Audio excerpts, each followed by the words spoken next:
اس video میں ہم آپ کو جنرل ریٹائرڈ پرویز مشرف کے ایک بہت اہم ملٹری آپریشن کی انٹیلیجنس کی کامیابی کی روداد سنائیں گے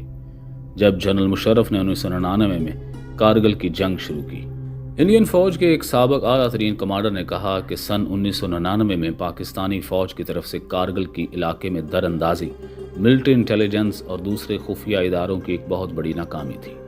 انڈین خبرساں ادارے پی ٹی آئی کے مطابق لیفٹیننٹ جنرل ریٹائرڈ مہندر پوری نے اتوار کو بھوپال میں ایک اخبار سے بات کرتے ہوئے کہا، انڈیا کی فوج کے جنرل کا کہنا تھا کہ پاکستان کا مقصد کارگل میں پیش قدمی کر کے کشمیر کے مسئلے کو عالمی طور پر اجاگر کرنا اور کارگل کے علاقے میں لائن آف کنٹرول کو تبدیل کرنا تھا۔ لیفٹیننٹ جنرل ریٹائرڈ مہندر پوری نے اس لڑائی کے دوران آپریشن وجے میں شامل 8ویں ماؤنٹین ڈویژن کی کمان کی تھی۔ انہوں نے کہا کہ مئی 1999 کے آخری ہفتے میں بٹالک سیکٹر میں 3rd انفینٹری ڈویژن کو پاکستان فوج کی پیش قدمی کی اطلاع ملی۔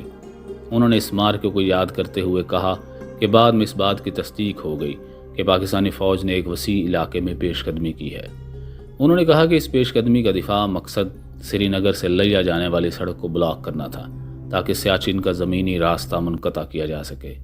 جنرل مہندر نے کہا کہ اس پیش قدمی سے پاکستان کو انڈیا کی ریاست ہماچل پردیش میں در اندازوں کو بھیجنے کے لیے نئے راستے بھی مل سکتے تھے۔ آپریشن وجے کے بارے میں بات کرتے ہوئے انہوں نے کہا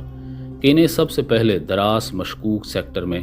ہائی وے 1D کو محفوظ بنانے اور لائن آف کنٹرول کو اپنی جگہ پر بحال کرنے کا کام دیا گیا، اور یہ سارا منصوبہ تھا ریٹائرڈ جنرل پرویز مشرف کا، جو پچھلے دنوں وفات پا گئے۔